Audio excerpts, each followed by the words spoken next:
যে সব নবীর উপরে আসমানি কিতাব নাজিল হয়েছে, নবীর পাশাপাশি তাদের নামের সাথে আরো একটা ডেজিগনেশন, আরো একটা লকব, আরো একটা উপাধি জুড়েছে, তারা হলো রাসূল। সম্মান ডবল। নবী ঈসা আলাইহিস সালাতু ওয়াস সালাম একজন নবী, পক্ষান্তরে তার উপরে নাজিল হয়েছিল আপনার কিনা ইনজিল কিতাব, তাই তিনি একজন রাসূলও বটে। আল্লাহর কাছে কি ফরিয়াদ করেছে এ সোনার চাঁদ মানিকেরা, কান খুলে শুনে রেখে দিন।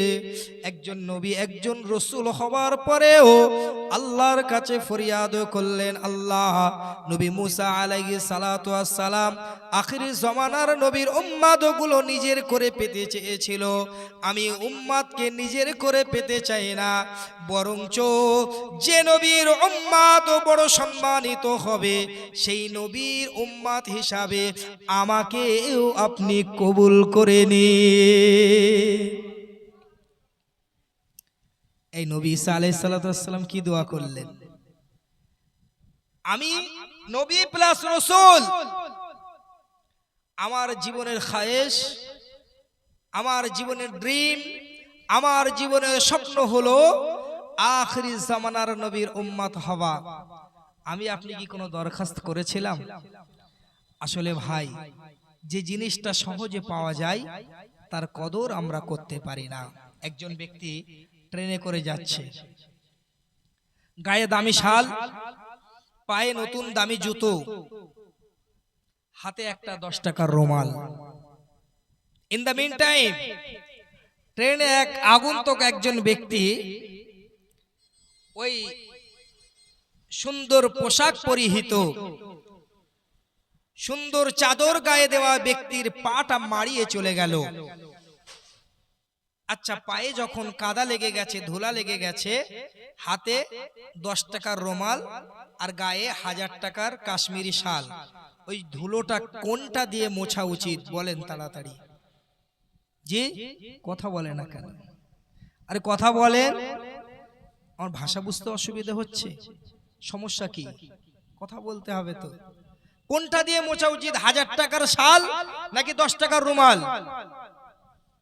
জি, এখন সবাইকে অবাক করে দিয়ে ওই ব্যক্তি ওই 1000 টাকার শাল দিয়ে জুতোটা মুছছে। আশেপাশের মানুষ অবাক হয়ে গেল, আরে আপনার হাতে একটা রুমাল আছে যেটা নোংরা মোছার কাজেই ব্যবহার হয়, আপনি কেন এই দামি শালটা দিয়ে জুতা মুছছেন? তা বলছে যে শালটা হলো দান করা, আর এই রুমালটা আমার নিজের টাকায় কেনা। বিষয়টা কিছু বুঝতে পারলেন? আসলে ওটা তো দান করা, ওর প্রতি মায়া কম, কিন্তু যখন নিজে কিনতে হয়েছে এর গুরুত্বটা বুঝতে পেরেছে। আজকে আমরা তো না চাওয়াতেই রাসূলুল্লাহর উম্মত হয়েছি, ওই জন্য গুরুত্বটা বুঝতে পারিনি। নবী ঈসা আলাইহিস সালাতু ওয়াস সালাম গুরুত্ব বুঝেছিলেন যে আল্লাহ পাক রব্বুল আলামিন যে নবীর কারণে আমাকে আপনাকে সম্মানিত করলেন, সেই রাসূলের প্রতি বর্ষিত হোক অকণ্ঠ দরুদ ও সালাম। সকলে আমার সাথে প্রাণ ভরে একবার পড়েন সাল্লাল্লাহু তাআলা আলাইহি ওয়াসাল্লাম। সম্মানিত হাজিরানে মজলিস, বক্তব্যের প্রারম্ভে পবিত্র কোরআনুল কারীম থেকে একটি আয়াতে কারিমার কিছুটা অংশ আমি আপনাদেরকে তেলাওয়াত করে শুনিয়েছি। বিশ্বনবীর মুখনিসৃত অসংখ্য হাদিস পাকের মধ্য থেকে একটি হাদিস আমি আপনাদেরকে উপহার হিসেবে দিয়েছি। আল্লাহ যদি তৌফিক দেন, এই কোরআন এবং হাদিসকে সম্মুখে রেখে দু একটা কথা আলোপ আলোচনা করব ইনশাআল্লাহ। এবারে আমি আমার মূল বক্তব্যে ঢুকব। আল্লাহ আমাকে আপনাদের বোঝানোর মতো, আপনাদের বোঝার মতো তৌফিক দেন। সকলে বলেন আল্লাহুম্মা আমিন। সকলে তার আগে একবার প্রাণ ভরে দরুদ পড়েন আল্লাহুম্মা। से देखा नहीं है मगर हमने आँखों से देखा नहीं है मगर उनकी तस्वीर सीने में मौजूद है। जिसने लाकर कलामे इलाही दिया, जिसने लाकर कलामे इलाही दिया, ओ मोहम्मद मदीने में मौजूद है। हमने आँखों से देखा नहीं है मगर, हमने आँखों से देखा नहीं है मगर, उनकी तस्वीर सीने में मौजूद है। फूल खिलती है पर के सल्ले अला, फूल खिलती है पर के सल्ले अला, झूम कर कह रही है ए बाग़े सवा, ऐसे खुशबू चमन के, ऐसे खुशबू चमन के गुलों में कहा, ऐसे खुशबू चमन के गुलों में कहा, जो नबी के पसीने में मौजूद है। जोरे होवे ना सुभान अल्लाह, नारे तकबीर, नारे तकबीर, नारे रिसालत, नारे रिसालत, नारे हैदरी, नारे तकबीर।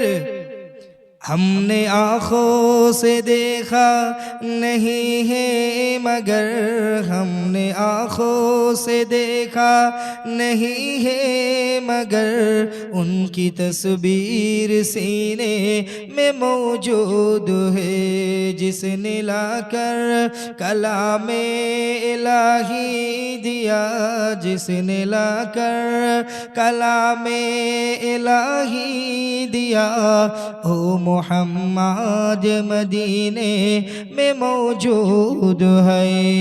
अल्लाहुम्मा की जन्नत बहुत ही हंसी,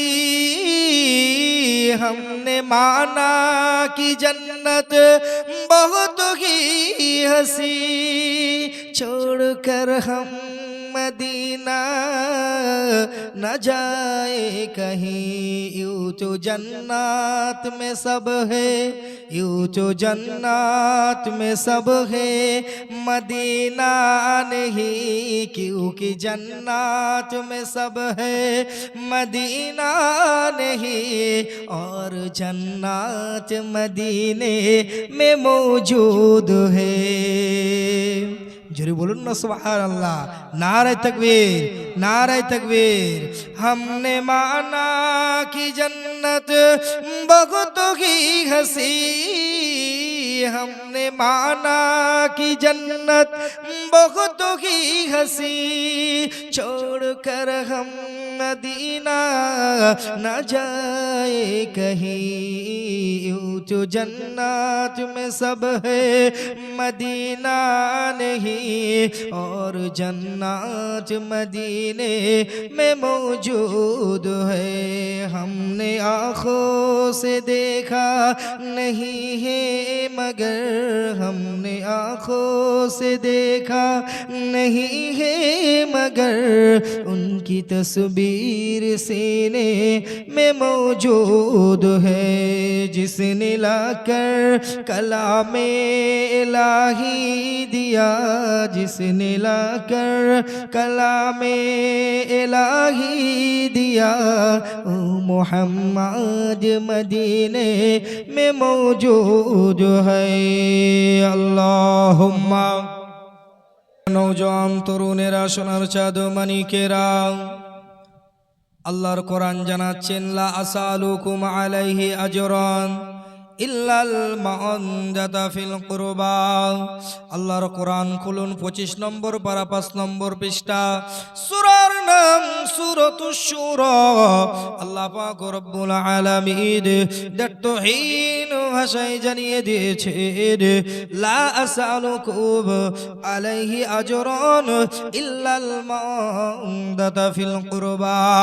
আমি আল্লাহ পাক রব্বুল আলামিন तमाम বিশ্বের মনুষ্য দিগকে হুকুম দিয়ে দিলাম, আমি আল্লাহ পাক রব্বুল আলামিন আমার পক্ষ থেকে অর্ডার দিয়ে দিলাম, আমার রাসূল আমার হাবিব তামাম জিন্দেগি দিনের দাওয়াত দিয়েছেন, ইসলাম প্রচার প্রসারের কাজে রক্তাক্ত হয়েছেন, মার খেয়েছেন।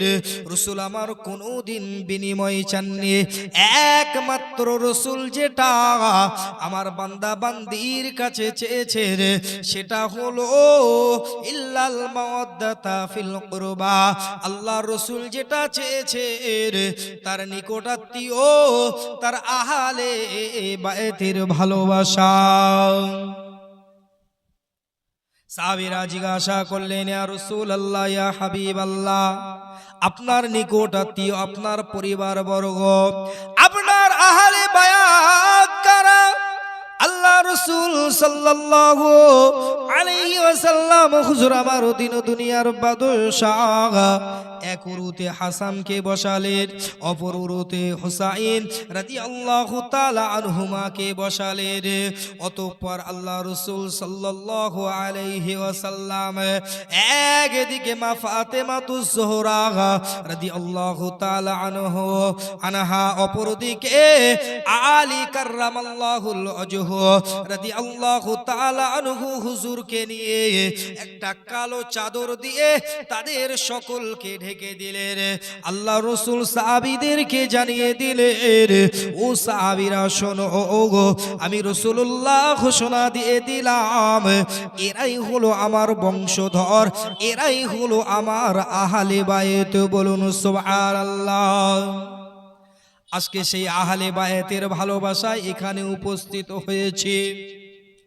আজকে সে আহলে বায়তের ভালোবাসায় উত্তর লক্ষ্মীপুর ইউথ ক্লাব আজকের এই সুন্দর মেহফিলটা কায়েম করেছেন। কমিটি কর্তৃক আয়োজিত এই মেহফিলে আপনাদেরকে আমি বলে যেতে চাই, বিশ্ব নবীর মুখ নিঃসৃত অসংখ্য হাদিস পাকের মধ্য থেকে ছোট্ট একটি হাদিসের টুকরা আমি আপনাদেরকে উপহার দিয়েছি। পৃথিবীর কোনো বাপের বেটার ক্ষমতা নেই যে হাদিসটা আমি পড়েছি এটাকে জাল বলবে। সহিহ মুসলিমের 6039 নম্বর হাদিস, আবু হুরায়রা রাদিয়াল্লাহু তাআলা আনহু বর্ণনা করেন, আল্লাহ রাসূল সাল্লাল্লাহু আলাইহি ওয়াসাল্লাম সোনার জবানে জানিয়ে দিয়েছেন, আল্লাহুম্মা ইন্নী উহিব্বুহু ফাহিব্বা ওয়া হাবিব মা ইউহিব্বু। আল্লাহ রাসূল জানিয়ে দিলেন, আল্লাহ পাক রব্বুল আলামিন আমি হাসান হুসাইনকে বড্ড ভালোবাসি। আল্লাহ পাক রব্বুল আলামিন আপনিও হাসান হুসাইনকে ভালোবাসুন। ও রব্বুল আলামিন, আর কিয়ামত পর্যন্ত যত মানুষ, যত আপনার বান্দা বান্দি, যত আমার উম্মত উম্মতি হাসান হুসাইনকে ভালোবাসবে, আল্লাহ গো আপনি তাদেরকেও ভালোবাসবেন। একবার জোরে বলা যাবে কি সুবহানাল্লাহ? আরো জোরে বলুন সুবহানাল্লাহ। আহলে বায়তের প্রেমে এখানে বসেছি, সেই ইমাম হুসাইন রাদিয়াল্লাহু তাআলা আনহুর ভালোবাসায় এখানে আমরা বসেছি। প্যারা হাজিরানে মজলিস, ইমাম হাসান হুসাইনকে আল্লাহ বড্ড সম্মান দিয়েছিলেন, বড্ড ইজ্জত দিয়েছিলেন। 1 তারিখে রাসূলুল্লাহ হুজুর আমার মসজিদুন নববীতে নামাজ আদায় করছেন, এমতো সময় দেখা গেল ইমাম হুসাইন রাদিয়াল্লাহু তাআলা আনহু, হুজুর আমার রাসূল যখন সিজদা হালাতে ছিলেন, ইমাম হুসাইন রাসূলুল্লাহর কাঁধের উপরে চড়ে বসলেন। আমি আল্লাহর রাসূল সাল্লাল্লাহু আলাইহি ওয়াসাল্লাম ভাবতে লেগেছে, আহারে আমার কাঁধের উপরে ইমাম হুসাইন, আর আমি রাসূলুল্লাহ স্বয়ং আল্লাহর কুদরতি সিজদায় অবনত। আমি কি অবস্থায় মাথাটা তুলবো? আমি কি অবস্থায় স্বাভাবিক নিয়মে নামাজ আদায় করব? না নাকি ইমাম হুসাইনের জন্য অপেক্ষা করব? আল্লাহর পক্ষ থেকে পেগাম এসে গেল। আল্লাহর ফেরেশতা মালাইকা জিবরিল আমিন দুনিয়ার জমিনে অবতীর্ণ হয়ে গেলেন। ইয়া রাসূলুল্লাহ, ইয়া হাবিবাল্লাহ, হুজুর, না না না না, আল্লাহ পাক রব্বুল আলামিন আপনার জন্য একটা সংবাদ পাঠিয়েছেন। আপনার কাঁধে সাইয়্যিদুশ শাবাব আহলিল জান্নাহ, জান্নাতের যুবকদের সর্দার হবেন যিনি, ইমাম হুসাইন রাদিয়াল্লাহু তাআলা আনহু আপনার স্কন্ধের উপরে আরোহণ করে আছেন। আল্লাহ পাক রব্বুল আলামিন আমাকে হুকুম দিলেন যেন আমি এই সংবাদটা আপনার কাছে পৌঁছে দিই। ইমাম হুসাইন যতক্ষণ না আপনার কাঁধ মোবারক থেকে নামবে ততক্ষণ আপনি সিজদা থেকে মাথা তুলবেন না। একবার জোরে বলুন সুবহানাল্লাহ। ইমাম হুসাইন রাদিয়াল্লাহু তাআলা আনহুর ভালোবাসায় বসেছে। আল্লাহ তাকে কত সম্মান দিয়েছিলেন। রাসূল আমার, হাবিব আমার, তিন দুনিয়ার বাদশা সাইয়্যিদুল মুরসালিন রাহমাতাল লিল আলামিন শাফিউল মুজনাবিন 1 তারিখে ইমাম হাসান আর হুসাইন রাদিয়াল্লাহু তাআলা আনহুমা হুজুরদেরকে নিয়ে মসজিদুন নববীতে বসে আছেন। আর মসজিদুন নববীর সামনে দিয়ে মদিনার ধনাঢ্য মানুষেরা তাদের সন্তানগুলোকে নিয়ে ঘোড়ায় চড়ে মসজিদের নববীর সামনে রাস্তা দিয়ে যাতায়াত করতে থাকে। আল্লাহ রাসূল সাল্লাল্লাহু আলাইহি ওয়াসাল্লামের দুইজন নাতি কলিজার টুকরা দৌহিত্র ইমাম হাসান হুসাইন, আহারে ছোট্ট বাচ্চা, তাদের হৃদয়টা ভারাক্রান্ত হয়ে গেল। আজকে আমার আব্বাজান যদি ধনী হতেন, আজকে আমরাও ঘোড়ায় চড়ে আনন্দ করতে পারতাম। রাসূলুল্লাহ তাদের মনের ভাবটা বুঝতে পেরে গেলেন। নানু ভাই ইমাম হোসেন, ও নানু ভাই ইমাম হাসান, তোমরা কি ঘোড়ায় চড়তে চাও নাকি? ইমাম হাসান হুসাইন রাদিয়াল্লাহু তাআলা আনহুমা হুজুর আমার হাসি মুখে বললেন, হা হা নানা জান, আমরা যদি ঘোড়ায় চড়তে পারতাম আমরাও বড্ড আনন্দিত, বড্ড খুশি হয়ে যেতাম। আল্লাহ রসুল দিন দুনিয়ার বাদশাহ হাবিবুল্লাহ জনাবে মুহাম্মদুর রাসূলুল্লাহ সাল্লাল্লাহু আলাইহি ওয়াসাল্লাম হুজুর আমার ওই সময় হাঁটু গেড়ে দুটো হাত মাটিতে রেখে ঘোড়ার নাই মসজিদুন নববীতে বসে পড়লেন। আর ইমাম হাসান হুসাইনকে বললেন, বাবা এবার আমার কাঁধের উপরে উঠে পড়ো, আমি রাসূলুল্লাহ তোমাদের জন্য আজকে ঘোড়া হয়ে গেলাম।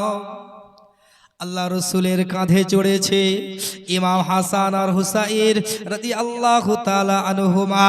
আল্লাহ রসুল সাল্লাল্লাহু আলাইহি ওয়াসাল্লাম হুজুর আবার ইমাম হাসান হুসাইনকে নিয়ে মসজিদুন নববীতে চক্কর কাটতে লাগলেন, ঘোড়ার ন্যায় ঘুরতে লাগলেন। ইমাম হাসান আর হুসাইনকে মাঝে মাঝে জিজ্ঞাসা করেন, ও বাবা হাসান, ও বাবা হুসাইন, তোমাদের কি ভালো লাগছে? বলছে, হা নানা জান, বড্ড মজা পাচ্ছি, বড্ড আনন্দ পাচ্ছি। এমত সময় দেখা গেল ফারুক আজম ওমরে ফারুক রাদিয়াল্লাহু তাআলা আনহু হুজুর আবার মসজিদুন নববীতে উপস্থিত হয়ে গেলেন। হুজুর আবার দেখছেন, আরে দিন দুনিয়ার বাদশা আজকে ঘোড়া হয়ে গেছে, আর সেই ঘোড়ার উপরে সওয়ারি হয়েছে মা আমিনার দুই লাল। ওমরে ফারুক রাদিয়াল্লাহু তাআলা আনহু হাসান হুসাইনকে লক্ষ্য করে বললেন, ও বাবা হাসান, ও বাবা হুসাইন, তোমরা বড্ড ভাগ্যবান, এমন একটা বাহনে তোমরা চড়েছো, এমন একটা গাড়িতে তোমরা চড়েছো, এমন একটা ঘোড়ায় তোমরা চড়েছো, আসমানের উপরে জমিনের নিচে সবচেয়ে দামি ঘোড়া হলো, সবচেয়ে দামি গাড়ি হলো সেটি। আল্লাহ রসুল মিচকে হেসে বললেন, বাবা ওমর, ওমরে ফারুক রাদিয়াল্লাহু তাআলা আনহু, তুমি কি শুধু দামি গাড়িটা দেখলে বাবা? তুমি কি শুধু দামি গাড়িটা দেখলে? তুমি গাড়িতে যারা প্যাসেঞ্জার তাদেরকে দেখলে না? আল হাসান আল হুসাইন সাইয়্যিদুশ শাবাবে আহলিল জান্নাহ, এই গাড়িতে যারা প্যাসেঞ্জার তারা কি কম সম্মানের? আল্লাহ পাক রব্বুল আলামিন এই যে আমার পিঠে যে দুইজন সওয়ারীকে তোমরা দেখতে পাচ্ছ, এরা হলো জান্নাতের যুবকদের সর্দার। একবার জোরে বলুন সুবহানাল্লাহ, দরুদ শরীফ আল্লাহুম্মা সাল্লি আলা।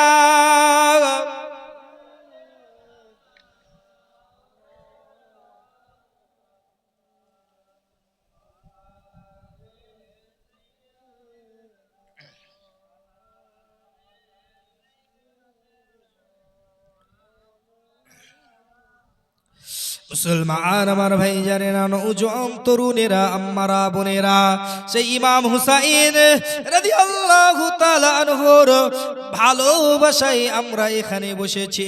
আজকে হলো 10ই মুহররম, আজকে হলো আশুরা। কারবালার প্রান্তরে আমার রাসূলুল্লাহর কলিজার টুকরা ইমাম হুসাইন হুজুর নির্মম ভাবে শহীদ হয়ে গিয়েছিলেন। আজকে সেই ইমাম হুসাইনের ভালোবাসা এখানে বসেছে। কেন বসেছেন? কি ফ্যাসিলিটি, কি বেনিফিট আপনি পাবেন? বিখ্যাত আল্লাহর ওলি আল্লামা শিবলি নোমানী রাহমাতুল্লাহ আলাইহি ওনার কিতাবের মধ্যে লিখছেন, আমি 10ই মুহররম আশুরার রাত্রে ইমাম হাসান ইমাম হুসাইন রাদিয়াল্লাহু তাআলা আনহুমা হুজুরের জন্য আমি আল্লাহর কাছে একটু দোয়া করলাম, আমি একটু সবরেসানি করলাম। আমি কিছু পড়াশোনা করে কারবালায় শহীদ ইমাম হুসাইন হুজুরের রূহ মুবারকে আমি বকশিশ করে দিলাম। আমি আল্লামা শিবলি নোমানী রাহমাতুল্লাহ আলাইহি আমি ইমাম হুসাইনের রূহ পাকে সবখানা বকশিশ করে দেওয়ার পরে সেই রাত্রে আমি ঘুমিয়ে গেলাম। এমত সময় ঘুমের মধ্যে খাতুনে জান্নাত মা ফাতেমাতুজ জোহরা রাদিয়াল্লাহু তাআলা আনহা আমার খাবে স্বপ্নে উপস্থিত হয়ে গেছেন। একবার জোরে বলুন সুবহানাল্লাহ। আল্লাহওয়ালাদের স্বপ্ন প্রকৃত সত্য স্বপ্ন। আল্লাহওয়ালাদের স্বপ্ন কখনো মিথ্যা হয় না। আমি আপনি স্বপ্ন দেখছি প্লেনে করে উড়ে আমেরিকায় যাচ্ছি, আর সকালে যখন ঘুম ভাঙছে ছেঁড়া কাঁথায় পড়ে আছি। আল্লাহওয়ালাদের স্বপ্ন রুইয়া সাদিকা। আর আমাদের বেশি স্বপ্ন যেটা হয় সেটা হলো রুইয়া শয়তান, শয়তানের পক্ষ থেকে। আর আল্লাহওয়ালাদের স্বপ্নটা স্বয়ং আল্লাহর পক্ষ থেকে আসে। জোরে বলুন সুবহানাল্লাহ। মুসলমান আমার ভাই জানেরা, নওজোয়ান তরুণেরা, আল্লাহওয়ালাদের স্বপ্ন কেমন হয় ছোট্ট একটি ঘটনা আমি আপনাদেরকে উপহার দিয়ে যাই। ওমরে ফারুক রাদিয়াল্লাহু তাআলা আনহু যখন খিলাফতে আসীন আছেন, ওই সময় একদিন হযরতে আলী রাদিয়াল্লাহু তাআলা আনহু হুজুর আমার রাসূলুল্লাহর মহব্বতে, রাসূলুল্লাহর ভালোবাসায় দরুদ পড়তে পড়তে ঘুমিয়ে গেলেন।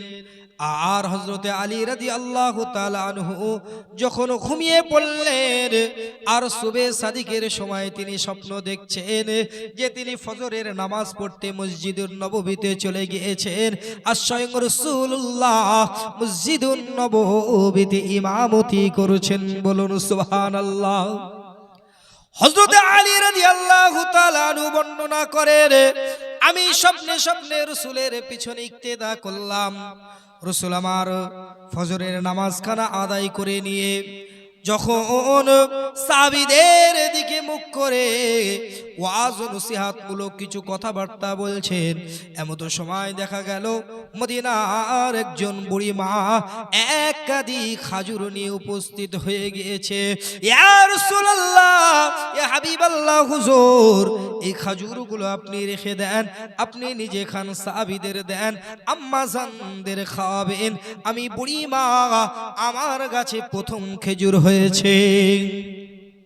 আল্লাহ রাসূল সাল্লাল্লাহু আলাইহি ওয়াসাল্লাম হুজুর আমার ওমরে ফারুককে ডাকলেন, ও বাবা ওমর, যাও যাও যাও, সমগ্র সাহাবীকে একটা একটা একটা একটা করে খেজুর তুমি প্রদান করো।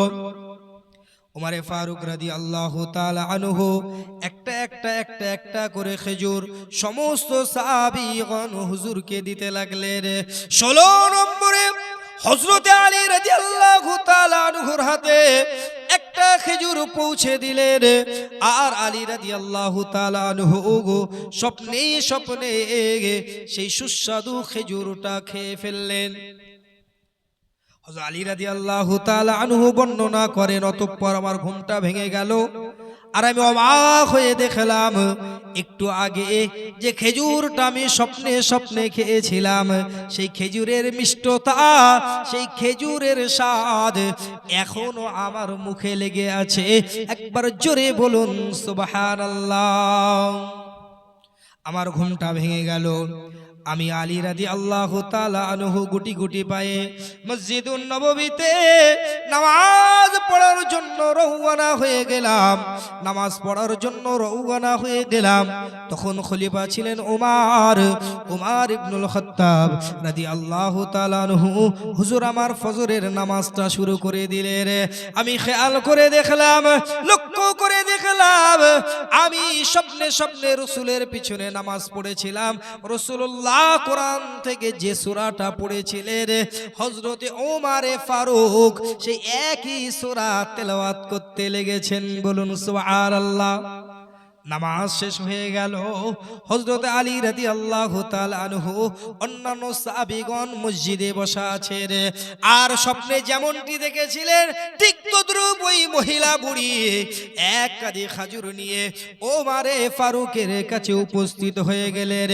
ও খলিফাতুল মুসলিমিন ও আমিরুল মুমিনিন, ও ওমরে ফারুক, আমি বুড়ি মা, আমার গাছের প্রথম খাজুর আপনি খান, আপনার সাহাবাদের, আপনার সঙ্গী সাথীদের মধ্যে বিলি বন্টন করে দিন। উমরে ফারুক রাদিয়াল্লাহু তাআলা আনহু একটা একটা একটা একটা করে খেজুর সাহাবা কেরামদের মধ্যে ভাগ করে দিতে লাগলেন। ইন দা মিন টাইম যেমন করে স্বপ্নের মধ্যে হযরতে আলীকে 16 নম্বরে একটা খেজুর দিয়েছিলেন, বাস্তবের মাটিতে দাঁড়িয়ে 16 নম্বরে গিয়ে সিরিয়ালে একটা খেজুর হযরতে আলী রাদিয়াল্লাহু তাআলা আনহুকে দিলেন। আলী রাদিয়াল্লাহু তাআলা ওই খেজুরটাকে বড় তৃপ্তি বোধ করলেন, বড় তৃপ্তি পেলেন। উমরে ফারুকের কাছে আবেদন করলেন, ও খলিফাতুল মুসলিমিন ও আমিরুল মুমিনিন, মেহেরবানি করে আমাকে কি আর একটা খেজুর দেওয়া যায় না? উমরে ফারুক রাদিয়াল্লাহু তাআলা আনহু বললেন, ও ভাই আলী, যদি রাসূলুল্লাহ গত রাত্রে তোমাকে দুটো খেজুর দিতেন, আমি উমরও তোমাকে দুটো দিতাম। এটা হলো আল্লাহ ওয়ালাদের স্বপ্ন। আল্লাহ ওয়ালাদের স্বপ্ন কখনো মিথ্যা হয় না। রাসূলুল্লাহর শানে বেশি বেশি দরুদ পড়বেন, আর হয়তো কোনো একদিন আপনার ভাগ্যের তালাটা খুলে যাবে, আপনার নসিব খুলে যাবে। রাসূলুল্লাহকে স্বপ্নে স্বপ্নে আপনি জিয়ারত করে ফেলবেন। আল্লাহ রাসূল বললেন, যে ব্যক্তি স্বপ্নে স্বপ্নে আমি রাসূলুল্লাহ আমাকে দেখলো, সে যেন প্রকৃত অর্থে আমি রাসূলুল্লাহ আমাকে দেখলো। কেন ইবলিসের বাপের ক্ষমতা নেই, আমি রাসূলুল্লাহ আমার রূপ ধারণ করে আমার উম্মতকে ধোঁকা দেবে। আর যে ব্যক্তি আমি রাসূলুল্লাহ আমাকে স্বপ্নে দেখবে, আমি রাসূলুল্লাহ কথা দিলাম কিয়ামতের দিনে ওই উম্মত ওই উম্মতিকে শাফাআত করা আমি রাসূলুল্লাহ আমার জন্য ওয়াজিব হয়ে যাবে। ভাইজান আমার বন্ধুরা, যে কথা বলছিলাম, ইমাম হুসাইন রাদিয়াল্লাহু তাআলা আনহুর স্মরণে এখানে বসেছে, শহীদ স্মরণে বসেছে। আজকে আমার ক্লাব কর্তৃপক্ষ, আজকে উত্তর লক্ষ্মীপুর ইউথ ক্লাব কর্তৃক আয়োজিত এই মেহফিলে এই কথাটা বলে যায়। কেন এই মেহফিলটার প্রয়োজন? এখানে বসলে কি ফায়দা? ইমাম হুসাইন রাদিয়াল্লাহু তাআলা আনহুর ভালোবাসা অন্তরে রাখলে কি ফায়দা? শুনুন, ছোট্ট করে বলে যায়, আল্লামা শিবলি নোমানী রহমাতুল্লাহ আলাইহি ওনার কিতাবের মধ্যে লিখছেন, আমি আশুরার রাত্রে 10ই মুহররম কিছু পড়াশোনা করে তার সওয়াবগুলো ইমাম হুসাইন রাদিয়াল্লাহু তাআলা আনহু আর তার পরিবার বর্গ সঙ্গী সাথী শুহাদায়ে কারবালার রুহে বকশিশ করে দিলাম। আর স্বপ্নে স্বপ্নে খাতুনে জান্নাত মা ফাতেমাতুজ জোহরা রাদিয়াল্লাহু তাআলা আনহা হাজির হয়ে গিয়েছেন। মা ফাতেমাতুজ জোহরা কি বলতে লেগেছে রে? ও বাবা শিবলি নোমানী, শুনে রেখে দাও বাবা, জেনে রেখে দাও, আজকে আমার বেটা হুসাইনের জন্য তুমি সবরে সানি করেছো, তুমি দোয়া করেছো। আমি ফাতিমা তোমাকে কথা দিলাম, কালকে কিয়ামতের দিনে ময়দানে মাশরে আমি আমার আব্বা জানকে বলবো যেন তোমাকে না নিয়ে জান্নাতে যায়। একবার জোরে বলুন সুবহানাল্লাহ। আমি আমার আব্বা জানকে বলবো তোমাকে না নিয়ে যেন জান্নাতে না যায়। আরো একবার জোরে বলুন সুবহানাল্লাহ। সেই ইমাম হুসাইনের ভালোবাসা এখানে বসেছে, আহলে বায়াতের ভালোবাসা এখানে বসেছে। ইমাম ফখরুদ্দিন রাজি রাহমাতুল্লাহ আলাইহি তার বিখ্যাত কিতাব তাফসীরে কাবীরের মধ্যে উল্লেখ করেন, যে ব্যক্তি আহলে বায়াতের ভালোবাসা অন্তরে পোষণ করতে পারবে, যে ব্যক্তি আহলে বায়াতের ভালোবাসা অন্তরের মধ্যে জমা রেখে এ দুনিয়ার জমিন থেকে বিদায় নিতে পারবে, আল্লাহ পাক রব্বুল আলামিন তার জন্য 5টি খুশখবরি, 5টি সুসংবাদ রেখেছেন। এবার আপনারা বলুন, সেই 5টি সুসংবাদ শুনবেন না শুনবেন না? তাড়াতাড়ি বলেন, সকলে বলেন, শুনবেন কি শুনবেন না? আহলে বায়াতের ভালোবাসা অন্তরের মধ্যে রাখতে পারলে কি ফ্যাসিলিটি আপনি পাবেন? ইমাম ফখরুদ্দিন রাজি রাহমাতুল্লাহ আলাইহি তাফসীরে কাবীরের মধ্যে উল্লেখ করেছেন, 1 নম্বরে যদি কোনো ব্যক্তি, যদি কোনো রাসূলুল্লাহর উম্মতি আহলে বায়াত তথা ইমাম হাসান হুসাইন আলী মা ফাতেমাতুজ জোহরা রাদিয়াল্লাহু তাআলা আনহুমাদের ভালোবাসা অন্তরে পোষণ করতে পারে, 1 নম্বরে ওই আহলে বায়াতের ভালোবাসাকারী ব্যক্তি যখন মারা যাবে, যদি ওই ব্যক্তি জ্বর জারিতে মারা যায়, সাধারণ যদি ঘরে শুয়ে মৃত্যু হয় না কেন, ওই মৃত্যুটা সাধারণ মৃত্যু হবে না। আহলে বায়াতের ভালোবাসা অন্তরে রাখার কারণে তার ওই সাধারণ মৃত্যুটাকে আল্লাহ পাক শহীদের মৃত্যুতে রূপান্তর করে দেবেন। একবার জোরে বলুন সুবহানাল্লাহ। ভাইজান আমার বন্ধুরা, আপনি ভাবছেন শহীদ হওয়ার কি? আরে শহীদের মৃত্যু পেয়ে আমার লাভ কি? আপনি ঘরে শুয়ে শুয়ে কেবল মাত্র আহলে বায়াতের ভালোবাসা অন্তরে পোষার কারণে আপনি শহীদি মৃত্যু পেয়ে গেলেন, অথচ রাসূলুল্লাহর সাহাবীরা নিজের জান মাল সব কিছু আল্লাহর রাস্তায় কুরবানি করে তবে তারা শাহাদাতের মর্যাদা পেয়েছেন। শহীদ অত সহজ বিষয় নয়। আল্লাহ রাসূল সাল্লাল্লাহু আলাইহি ওয়াসাল্লাম উহুদের যুদ্ধের প্রাক্কালে 70 জন সাহাবা শহীদ হয়ে গিয়েছিলেন।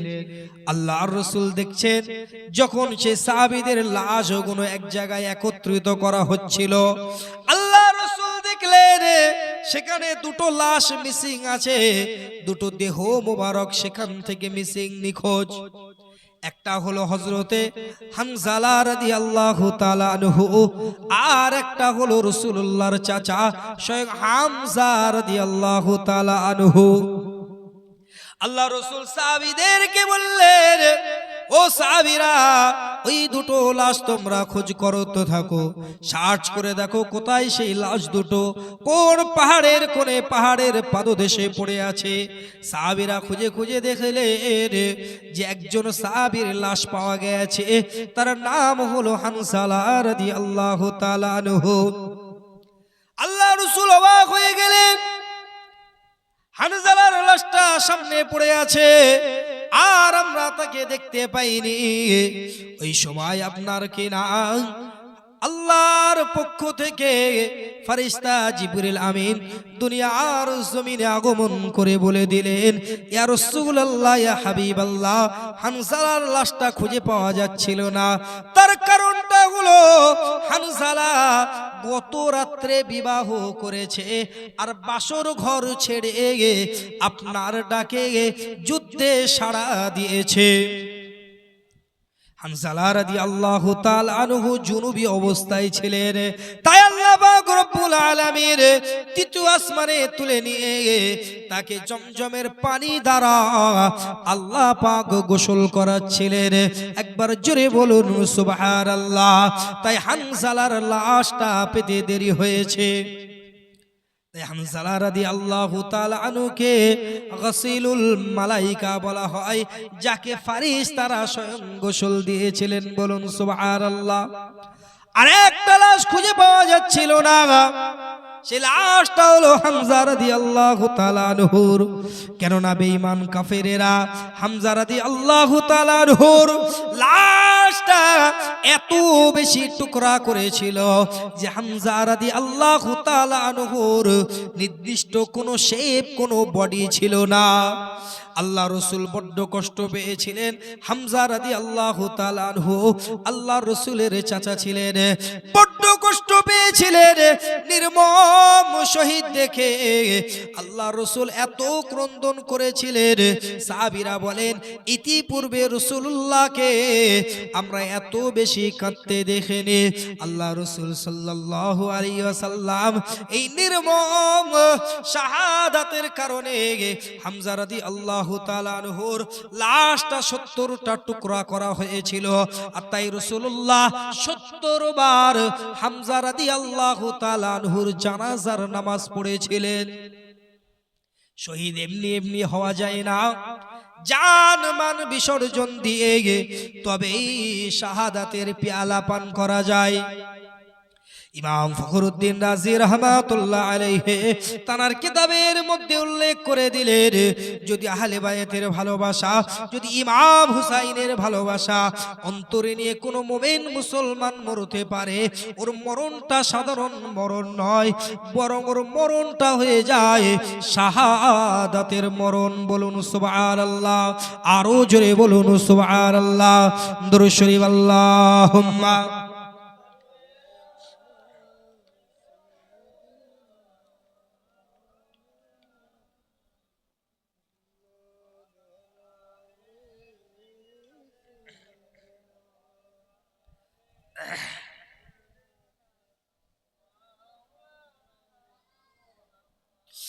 আমি লিখব চিঠি দেব তোমায়,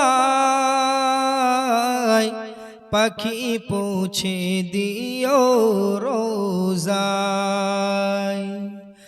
আমি লিখব চিঠি দেব তোমায়, পাখি পৌঁছে দিও রোজায়। আমি থাকবো বসে এ আশায়, চিঠির উত্তর আসবে আমার গায়ে। আমি লিখবো চিঠি দেব তোমায়, পাখি পৌঁছে দিও রোজায়।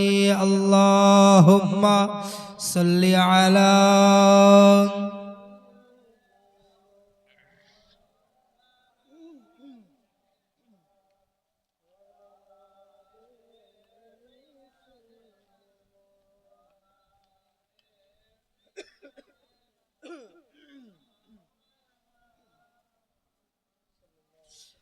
কবে আসবে মদিনার পয়গাম, গায়ে বাঁধবো হাজিদের ইহরাম। কবে আসবে মদিনার পয়গাম, গায়ে বাঁধবো হাজিদের ইহরাম। আমি ঘুরবো মদিনার চারিপাশ,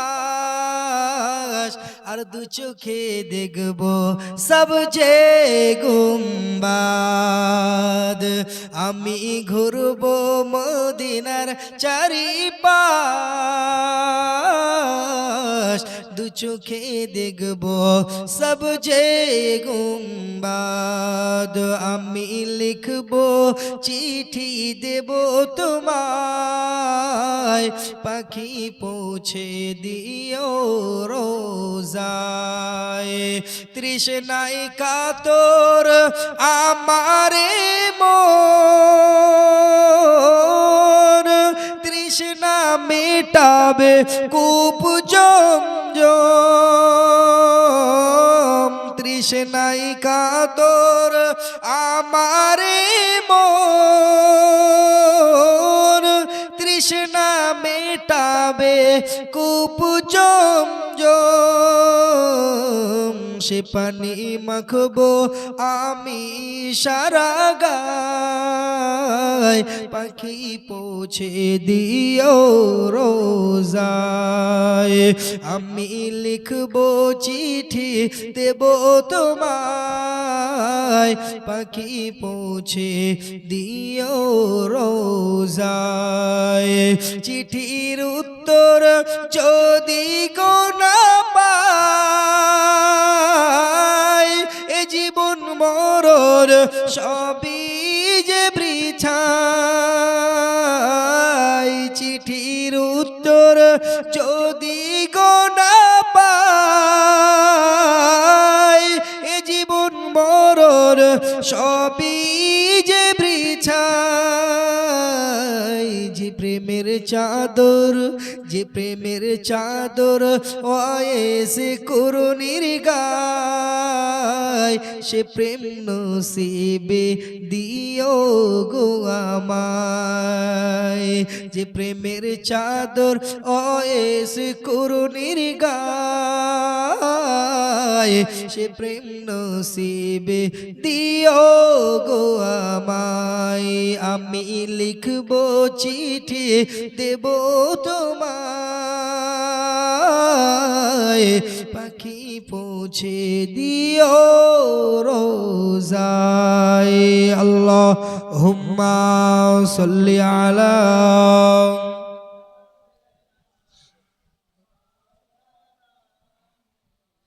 وعلى آل سيدنا।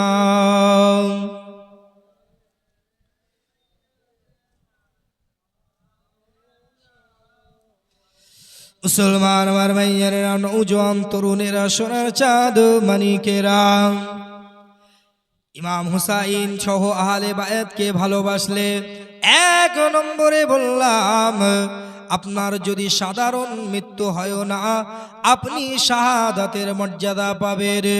দুই নম্বরে হলো আপনার মরণের আগে তওবা নসিব হয়ে যাবে।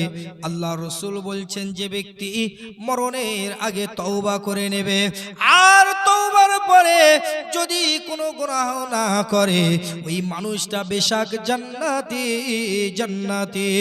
আল্লাহ রসুল তাই জানিয়ে দিলেন, আহলে বায়াতের ভালোবাসা যাদের অন্তরে থাকবে, ইমাম ফখরুদ্দিন রাজি রহমাতুল্লাহ আলাইহির ভাষ্যে, ওই মানুষটা মৌতের আগে তার তওবা নসিব হয়ে যাবে। তিন নম্বরে, ওই মানুষটা যখন কবরে তাকে শোয়ানো হবে, কবরের ফিতনা থেকে সে মুক্তি পেয়ে যাবে। চার নম্বর, কবরে ওই মানুষকে আহলে বায়তের ভালোবাসাকারী ব্যক্তি যখন কবরে তাকে রাখা হবে, ওই মানুষটা আপনার কিনা প্রতি বৃহস্পতিবার রাত্রে ফারিস্তারা তার কবরখানা জিয়ারত করতে থাকবে। শুধু তাই নয়, আল্লাহ পাক রব্বুল আলামিন কাল কিয়ামতের দিনে ময়দানে মাহশরে যখন মানুষদেরকে বলবে যাও জান্নাতে চলে যাও, মানুষ যারা নেক আমল করেছে তারা যখন জান্নাতে যাবে, সাধারণ হালাতে জান্নাতে যাবে, কিন্তু আহলে বায়াতকে ভালোবাসলে ইমাম ফখরুদ্দিন রাজি রহমাতুল্লাহ আলাইহি বলেন তাকে জান্নাতে নিয়ে যাওয়া হবে বটে, তবে নববধূ নতুন বিয়ে করেছে এমন মেয়েকে যেমন সাজানো হয়, আহলে বায়াতকে মহব্বতকারী ব্যক্তিকে ওইভাবে সাজিয়ে গুছিয়ে জান্নাতে নিয়ে যাওয়া হবে। একবার জোরে বলুন সুবহানাল্লাহ। সেই ইমাম হুসাইনের ভালোবাসায় এখানে বসেছে, আল্লাহর কাছে আশাবাদী যে ইমাম হুসাইনের ভালোবাসার কারণে আল্লাহ পাকের নবী মুহাম্মদুর রাসূলুল্লাহ সাল্লাল্লাহু আলাইহি ওয়াসাল্লাম কাল কিয়ামতের দিনে ময়দানে মাশরে যেদিন কেউ কারো হবে না, কেউ কারো হবে না, রাসূলুল্লাহ নিশ্চয় আমাকে আপনাকে ওই দিন শাফাআত করবেন। ভাইজান আমার বন্ধুরা, এবার চলুন একটু কারবালার দিকে যাই। আর কারবালার মূল ঘটনায় ঢোকার আগে একটু প্রেক্ষাপটটা বর্ণনা করে নেই, যাতে করে আপনাদের বুঝতে সুবিধা হয়। একদম সংক্ষেপে বলছি, সময় যেহেতু কম। আল্লাহ রসুল দিন ও দুনিয়ার বাদশাহ হাবিবুল্লাহ জনাবে মুহাম্মদুর রাসূলুল্লাহ সাল্লাল্লাহু আলাইহি ওয়াসাল্লাম হুজুর আমার যখন দুনিয়ার জমিন থেকে পর্দা নিয়েছিলেন, সালটা হলো 632 সাল। রসুলের ওফাতের পরে কে দায়িত্ব নেবে, কে রসুলের স্থলাভিষিক্ত হবে, কে মক্কা মদিনা সহ অর্ধ পৃথিবীকে শাসন করবে, কে খলিফা হবে, সর্বসম্মতিক্রমে সিদ্ধান্ত হলো আল্লাহ রসুলের ছায়া সঙ্গী, আল্লাহ রসুলের শ্বশুর আব্বাজান, আল্লাহ রসুলের হিজরতের সাথী, আল্লাহ রসুলের বাল্যকালের সাথী হযরত আবু বকর সিদ্দিক রাদিয়াল্লাহু তাআলা আনহু একমাত্র যোগ্যতম ব্যক্তি যে রাসূলুল্লাহর পরে তার আসনটাই বসে তিনি বিচার কার্য, শাসন কার্য চালাতে পারেন। হযরত আবু বকর সিদ্দিক রাদিয়াল্লাহু তাআলা আনহু 632 খ্রিস্টাব্দে তিনি দায়িত্ব নিলেন। মাত্র 3 বছর তিনি খেলাফতিতে ছিলেন। 632, 33, 34 সালে তার ওফাত হয়ে যায়। আবু বকর সিদ্দিক রাদিয়াল্লাহু তাআলা আনহুর পরে হযরত ওমর ফারুক রাদিয়াল্লাহু তাআলা আনহু হুজুর আমার খেলাফতির দায়িত্ব পেলেন। এই সময়টাকে বলা হয় ইসলামের স্বর্ণযুগ। ওমর ফারুক রাদিয়াল্লাহু তাআলা আনহু 634 খ্রিস্টাব্দ থেকে 644 সাল পর্যন্ত তিনি খিলাফতের দায়িত্বে আসীন ছিলেন। ওমর ফারুক রাদিয়াল্লাহু তাআলা আনহু উনি যখন খেলাফতের দায়িত্ব পেয়েছিলেন, ওমর ফারুক রাদিয়াল্লাহু তাআলা আনহু খুব সুন্দরভাবে তিনি শাসন কার্য পরিচালন করতে লাগলেন। নিজের আত্মীয় পরিজন বলে কোনো নেপোটিজমের চিহ্ন নেই। নিজের আত্মীয় পরিজন বলে তাদেরকে সুযোগ সুবিধা দেবে এমন কোনো নিয়ম নেই। শুধু আত্মীয় পরিজন নয়, মুসলিম অমুসলিম সবাইকে আমার ওমর ফারুক রাদিয়াল্লাহু তাআলা আনহু সমান চোখে দেখতেন। ওমর ফারুক রাদিয়াল্লাহু তাআলা আনহু কেমন শাসন কার্য পরিচালনা করে গিয়েছেন, ছোট্ট একটি ঘটনা আমি আপনাদের উপহার দিলে বুঝতে পারবেন। আজকে নানাবিধ কারণে মুসলমানদেরকে সন্ত্রাসী সাজিয়ে দেওয়া হয়, কিন্তু না না না, মুসলমানরা কোনো জঙ্গিবাদের সাথে যুক্ত নয়, মুসলমান কোনো সন্ত্রাসীর সাথে যুক্ত হতে পারে না। আল্লাহর কোরআন দেখুন 6 নম্বর পারা 12 নম্বর পৃষ্ঠা, সূরার নাম সূরা মাঈদা 32 নম্বর আয়াতে আল্লাহ পাক রব্বুল আলামিন তত্ত্বহীন ভাষায় জানিয়ে দিলেন, মান কতালা নাফসাম বিগাইরি নাফসিন আও ফাসাদিন ফিল আরদি ফাকান্নামা কতালান নাস জামিআ ওয়া মান আহইয়াহা ফাকান্নামা আহইয়ান নাস জামিআ। আল্লাহ কোরআনে তত্ত্বহীন ভাষায় জানিয়ে দিলেন, এই দুনিয়ার জমিনে যদি কোনো মানুষ অন্যায়ভাবে কাউকে হত্যা করে, সে যেন পুরো মানব জাতিকে হত্যা করলো। আর যদি কোনো মানুষকে বাঁচায়, সে যেন পুরো মনুষ্য মানব জাতিকে বাঁচালো। একবার জোরে বলুন সুবহানাল্লাহ। এটাই হলো কোরআনের ভাষ্য, আর এটাই হলো মুসলমানদের চরিত্র।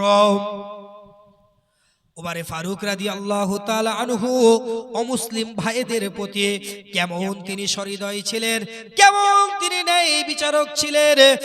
এক তারিখে একজন খ্রিস্টান এসে বললেন, ও খলিফাতুল মুসলিমিন, আমিরুল মুমিনিন, আমি আপনার কাছে একটা বিচার নিয়ে এসেছি।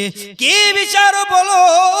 ওই সময় ওই ব্যক্তি বলেছিলেন, ওই খ্রিস্টান ব্যক্তি বলেছিলেন, ওমর ফারুক, আমাদের একটা মূর্তি আছে, আমাদের যীশু খ্রিস্টের একটা মূর্তি আছে। কাল রাত্রে কারা যেন ওই যীশু খ্রিস্টের মূর্তিটার নাক ভেঙে দিয়েছে। আমার মনে হয় কোনো মুসলমান এই কাজটা করেছে।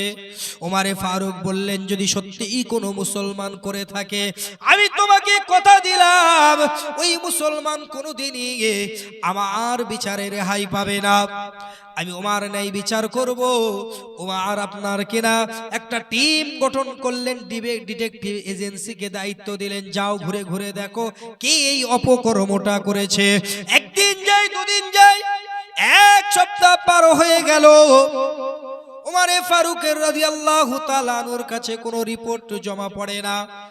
এবার ওই খ্রিস্টান যুবক এসে বললেন, ও ওমর ফারুক, নিশ্চয় আপনার কওম, আপনার জাতি এই মূর্তির নাকটা ভেঙে দিয়েছে, তাই আপনি বিচারে কালক্ষেপ করছেন, বিলম্ব করছেন।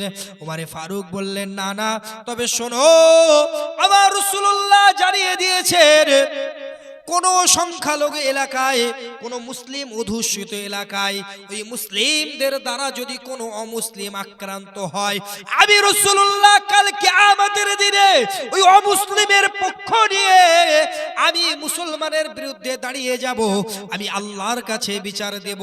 এটা আমার রাসূলুল্লাহর হাদিস। বলুন সুবহানাল্লাহ। হিন্দু মুসলিম মিলেমিশে থাকার প্রয়োজনীয়তা আছে না নেই? দুনিয়ার সৃষ্টি থেকে নিয়ে এই পেশ পর্যন্ত নানা মতের নানা পথের মানুষ পাওয়া যায়।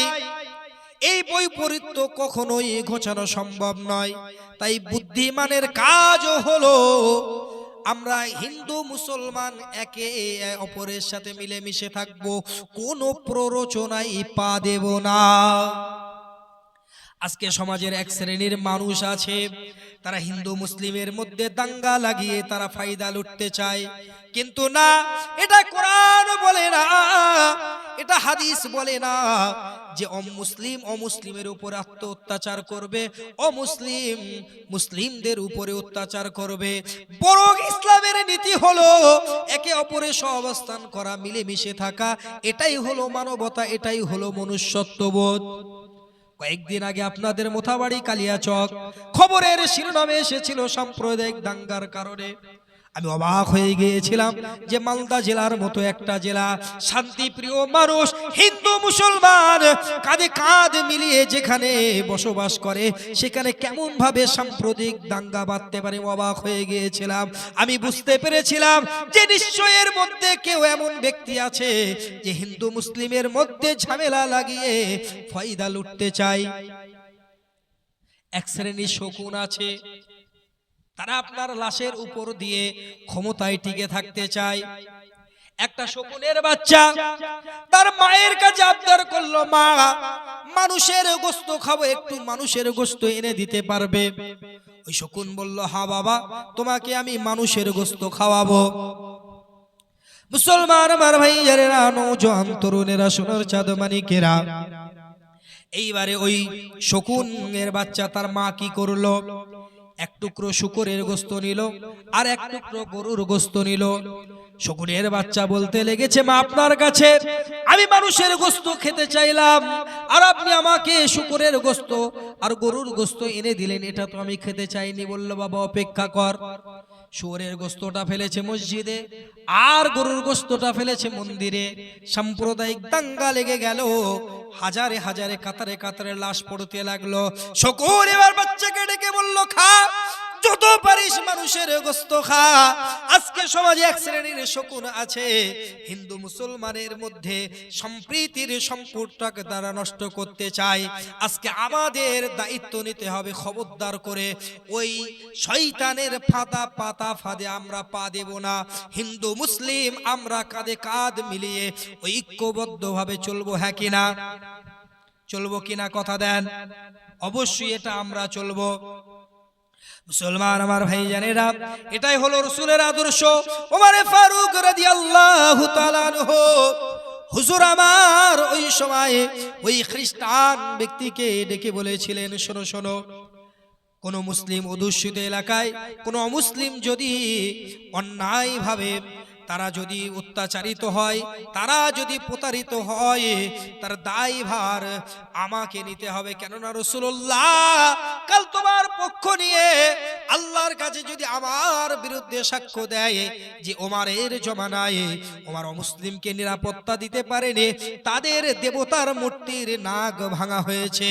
ওই সময় ওমর ফারুক ওই খ্রিস্টান ব্যক্তিকে লক্ষ্য করে বলেছিলেন, তোমাদের ইষ্ট দেবতা, তোমাদের মূর্তির নাক ভাঙা হয়েছে, আমি ওমর হলাম আমার জাতির নেতা, কওমের নেতা, আমার নাকটাও তুমি ভেঙে দাও। বলুন সুবহানাল্লাহ। কেমন ন্যায্য বিচার দেখুন। এই সময়ে ওই খ্রিস্টান দলের মধ্য থেকে একজন বেরিয়ে এসে ওমরের পায়ে পড়ে গেল, ওমর আমার ভুল হয়ে গিয়েছে, অনিচ্ছাকৃত আমি ওই মূর্তির নাকটা ভেঙে ফেলেছি, কিন্তু মানুষের কাছে আমি বলিনি, ভেবেছিলাম আমাকে মেরে ফেলবে। আজকে আপনাকে দেখে আমি অবাক হয়ে গেলাম যে আপনি নির্দোষ হওয়ার পরেও কেমন ভাবে দোষটা নিজের কাঁধে নিচ্ছেন। এটাই ছিল ওমর ফারুক রাদিয়াল্লাহু তাআলা আনহুর বিচার ব্যবস্থা। অমুসলিমের প্রতি তিনি সদয় হয়েছেন, অপরদিকে নিজের সন্তান, নিজের কলিজার টুকরা সন্তান আবু সাহামা আপনার কেন একদিন একটু মদ্যপান করে ফেলেছে। আরবের দিকে একটা রীতি আছে, আপনার খেজুর কিশমিশ তারা ভিজিয়ে রাখে, আঙুর খেজুর কিশমিশ তারা ভিজিয়ে রাখে, এটাকে বলা হয় নাবিজ। এই চামড়ার মশকে ভিজিয়ে রাখার পরে পরের দিন যদি খাওয়া যায়, এনার্জি ড্রিঙ্ক হিসাবে কাজ করে, শরীরে একটা এনার্জি দেয়। যদি বেশি দিন হয়ে যায় ওটা মদে রূপান্তরিত হয়ে যায়, আর মদ খেয়ে তখন মানুষ মাতলামি করতে থাকে। ওমর ফারুক রাদিয়াল্লাহু তাআলা আনহুর ছেলে আবু সাহামা ওই নাবিজটা যখন মাদকে রূপান্তরিত হয়ে গেছে, মাদকে পরিবর্তিত হয়ে গেছে, তখন খেয়ে নিয়েছে আর মাতলামি করতে লাগলো।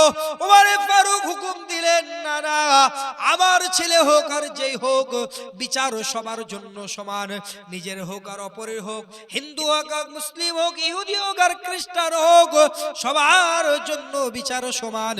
আমার বেটা আবু সাহামাকে 100 বেত্রাঘাত করো। তাকে 70 ঘা মারা হয়েছে, দুনিয়ার জমিন থেকে বিদায় নিয়ে চলে গিয়েছে, মারা গিয়েছে। ওমর ফারুক রাদিয়াল্লাহু তাআলা আনহু কান্না বিজড়িত কণ্ঠে তার জানাজা আদায় করলেন, তাকে দাফন করা হলো, তাকে কবর দেওয়া হয়ে গেল। ওমর ফারুক রাদিয়াল্লাহু তাআলা আনহু এইবারে আপনার কিনা কাজীকে ডেকে বললেন, এখন আরো 30 ঘা বাকি আছে, এর কবরের উপরে মেরে দাও। এটাই হলো ইসলামী শাসন ব্যবস্থা, ইসলামের স্বর্ণ যুগ বলা হয়। ওমর ফারুক রাদিয়াল্লাহু তাআলা আনহুর 634 খ্রিস্টাব্দ থেকে 644 খ্রিস্টাব্দ পর্যন্ত সময়টাকে এবারে উমারে ফারুক রাদিয়াল্লাহু তাআলা আনহুকে নামাজের মধ্যে আবু লুলু আল মাজুসি মুগীরা ইবনে শুবা রাদিয়াল্লাহু তাআলা আনহুর একজন কৃতদাস গোলাম নামাজি হালতে উমারে ফারুক রাদিয়াল্লাহু তাআলা আনহুকে হত্যা করে ফেললেন। ইন্না লিল্লাহি ওয়া ইন্না ইলাইহি রাজিউন। তার মৃত্যুর পরে এবারে দায়িত্বপ্রাপ্ত হলেন হযরত উসমান গনি রাদিয়াল্লাহু তাআলা আনহু। আর উসমান গনি রাদিয়াল্লাহু তাআলা আনহু 644 খ্রিস্টাব্দ থেকে নিয়ে 656 খ্রিস্টাব্দ পর্যন্ত ইসলামী শাসন ব্যবস্থা তিনি পরিচালনা করেছেন। এবারে উসমান গনি রাদিয়াল্লাহু তাআলা আনহুকে আপনার কিনা আব্দুর রহমান ইবনে সাবা নামে একজন মুনাফিক চক্রান্ত করে কোরআন তেলাওয়াত করা অবস্থায় তাকে ঘরে তাকে হত্যা করা হলো, আগুন লাগিয়ে তাকে পুড়িয়ে মারা হলো। এইবার উসমান রাদিয়াল্লাহু তাআলা আনহুর এই যে মউত, এই যে ওফাত, এর পরে মুসলমানদের মধ্যে দুটো ভাগ হয়ে গেল। এই যে কারবালার প্রান্তরে ইমাম হুসাইন রাদিয়াল্লাহু তাআলা আনহু শহীদ হয়ে গিয়েছিলেন, এর প্রেক্ষাপটের সূচনা হয়েছিল ইমাম আপনার কিনা হযরতে উসমান রাদিয়াল্লাহু তাআলা আনহুর হত্যার পরে। তার কারণ হযরতে উসমান রাদিয়াল্লাহু তাআলা আনহুকে হত্যা করার পরে আপনার কিনা হযরত আলী রাদিয়াল্লাহু তাআলা আনহু বনু হাশিম গোত্রের আলী রাদিয়াল্লাহু তাআলা আনহু খলিফা পদে নিযুক্ত হলেন। আর তৎকালীন সময়ে আল্লাহর রাসূলের একজন সাহাবী নাম হলো আমিরে মুআবিয়া রাদিয়াল্লাহু তাআলা আনহু, তিনি ছিলেন সিরিয়ার গভর্নর। সিরিয়া, সাইপ্রাস, তুরস্ক, এইভাবে করে মধ্যপ্রাচ্যে তার বিশাল একটা আপনার কিনা প্রভাব তিনি বিস্তার করে ফেলেছিলেন। আমিরে মুআবিয়া রাদিয়াল্লাহু তাআলা আনহুর কাছে মধ্যপ্রাচ্যে বিরাট একটা গ্রহণযোগ্যতা ছিল। এখন যখন হযরতে আলী রাদিয়াল্লাহু তাআলা আনহু আপনার কিনা খিলাফতের পথে আসীন হয়েছেন, ওই সময় আমিরে মুআবিয়া রাদিয়াল্লাহু তাআলা আনহু হযরতে আলী রাদিয়াল্লাহু তাআলা আনহুকে চাপ দিতে লাগলেন, ও আলী রাদিয়াল্লাহু তাআলা আনহু শোনো শোনো শোনো, উসমান রাদিয়াল্লাহু তাআলা আনহু উনি হলেন আমার চাচাতো ভাই উমাইয়া গোত্রের, উসমান হলো আমার গোত্রের, তোমার গোত্রের নয়, আর তুমি হলে বনু হাশিম গোত্রের, তোমাকে অতি সত্বর আমার ভাইয়ের হত্যার বিচার করতে হবে। হযরত আলী রাদিয়াল্লাহু তাআলা আনহু দেখলেন এখন টালমাটাল অবস্থা, এখন যদি এই মুহূর্তে আমি উসমান হত্যার বিচার করতে চাই আর ও রাজ্যে বিশৃঙ্খলার সৃষ্টি হবে। এইভাবে দেখা গেল হযরত আলী রাদিয়াল্লাহু তাআলা আনহু তিনি কিছুটা কালক্ষেপ করলেন, বিলম্ব করলেন। আমিরে মুআবিয়া রাদিয়াল্লাহু তাআলা আনহু হযরত আলী রাদিয়াল্লাহু তাআলা আনহুর প্রতি একটু রাগান্বিত হলেন। খুব সংক্ষেপে বলি, হযরত আমিরে মুআবিয়া হযরত আলী রাদিয়াল্লাহু তাআলা আনহুর মধ্যে একটা যুদ্ধের পরিবেশ তৈরি হলো। এই একটা যুদ্ধ হয়েছিল, নাম হলো সিফফিনের যুদ্ধ। মুসলমানের মধ্যে যখন লড়ালড়ি হচ্ছে, আবু মুসা আশারী রাদিয়াল্লাহু তাআলা আনহু আব্দুল্লাহ ইবনে আব্বাস রাদিয়াল্লাহু তাআলা আনহু মধ্যস্থতা করলেন, না না, নিজেদের মধ্যে ঝামেলা করলে হবে না, কোরআন দ্বারা বিচার করতে হবে। আপাতত এই সময় দেখা গেল ঝামেলা একটু থেমেছে, কিন্তু আব্দুর রহমান ইবনে সাবা মুনাফিক ও চাইছিল না মুসলমান নিজেদের মধ্যে মিলেমিশে থাকুক, কারণ ও চাইছিল ক্ষমতায় আসতে। যেমন একটু আগে আপনাদেরকে বললাম, তৃতীয় পক্ষ হিন্দু মুসলমানের মধ্যে যেমন করে লড়াই বাঁধিয়ে দেয়, ঠিক তদ্রূপ ভাবে আব্দুর রহমান ইবনে সাবা এই যে দুজনের মধ্যে একটা মিউচুয়াল হয়ে গেল, একটা চুক্তি হয়ে গেল, শান্তি চুক্তি, এটা সে মেনে নিতে পারলো না। একদিন ফজরের নামাজ পড়তে যাওয়ার সময় আব্দুর রহমান ইবনে মুলজিম নামে এক ব্যক্তিকে ফিট করে আব্দুর রহমান ইবনে সাবা হযরত আলী রাদিয়াল্লাহু তাআলা আনহুকে কুফার জমিনে শহীদ করে দিলেন। আলী রাদিয়াল্লাহু তাআলা আনহুর পরে খলিফার যোগ্যতম প্রার্থী হলেন আলী রাদিয়াল্লাহু তাআলা আনহুর বড় সাহেবজাদা বড় সন্তান ইমাম হাসান রাদিয়াল্লাহু তাআলা আনহু।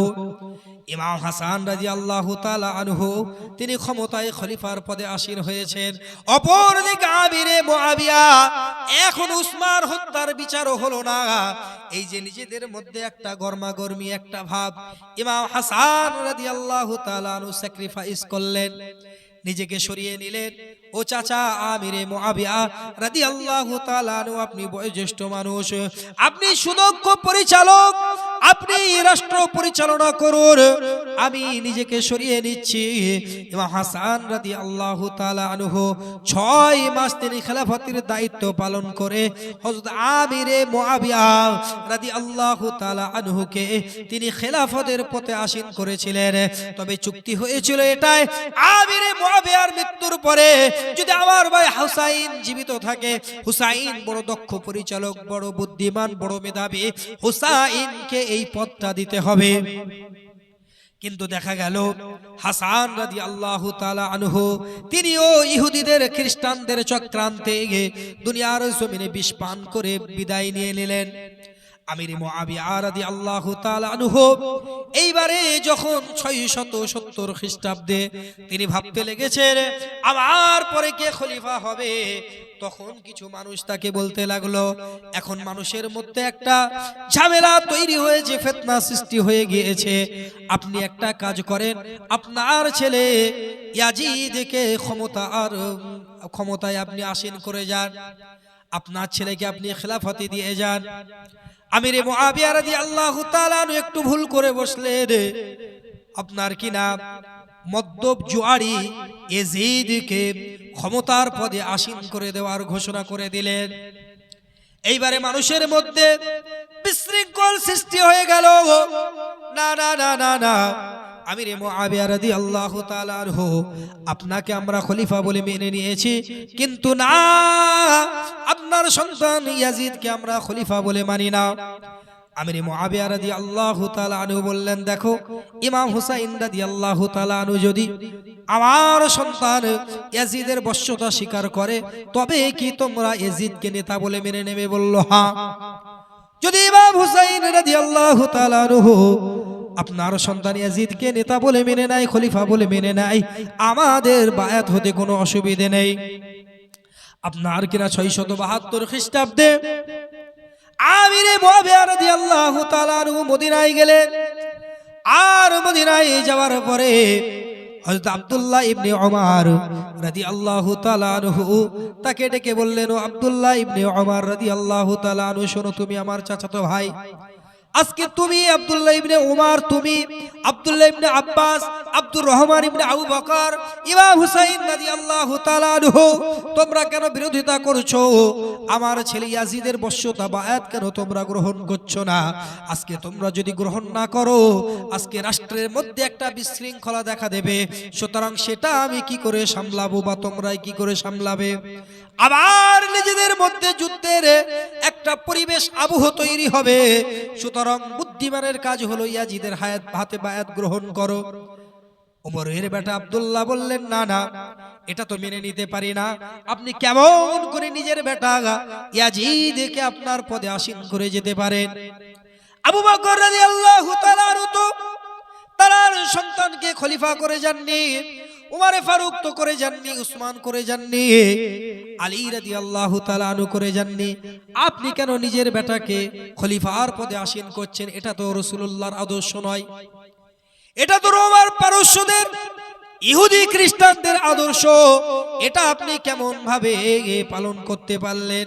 এটা আপনি কেমন ভাবে সিদ্ধান্ত নিতে পারলেন? না না, ওই সময় আমিরে মুআবিয়া রাদিয়াল্লাহু তাআলা আনহু বললেন, দাঁড়াও, শুধু তুমি এখানে আব্দুল্লাহ ইবনে আব্বাস, আব্দুর রহমান ইবনে আবু বকর, ইমাম হুসাইন রাদিয়াল্লাহু তাআলা আনহু সকলকে একত্রিত করে বললেন, তোমরা মেনে নাও, আমার ছেলে ইয়াজিদের বশ্যতা স্বীকার করো। ইমাম হুসাইন রাদিয়াল্লাহু তাআলা আনহু বললেন, না না, আপনার ছেলেকে তো এইভাবে মেনে নিতে পারি না। আমিরে মুআবিয়া রাদিয়াল্লাহু তাআলা আনহুকে তারা পরামর্শ দিলেন, আপনি 3টি উপায় আছে। 1 নম্বরে, আপনার পরে কে নেতা হবে, কে খলিফা হবে, এটা জনগণের উপরে ছেড়ে দিয়ে, যেমন রাসূলুল্লাহর ওফাতের পরে জনসাধারণ সর্বসম্মতিক্রমে হযরত আবু বকর রাদিয়াল্লাহু তাআলা আনহুকে খলিফা নির্বাচন করেছিলেন।